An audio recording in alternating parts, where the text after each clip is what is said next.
In this tutorial, we are building a journey to send weekly email reminders via Gmail using Scheduler.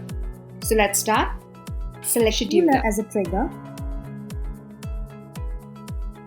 Then choose New Scheduled Event as trigger event. Select interval, start.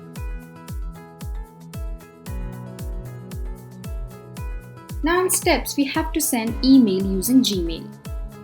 Select Gmail and select Send Email as an action. Select the existing connection and click on Link an Account. Enter the email address. Enter the subject. Next, enter the message.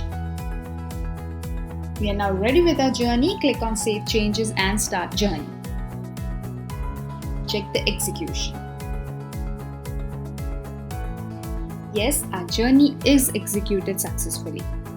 Go to Gmail to check the output. As we can see, we have received a weekly reminder email. So, in this way, we can build an automation journey to send weekly email reminders via Gmail using Scheduler. I hope you like this video. To know more and get help in building automation journeys, visit quickwork.co.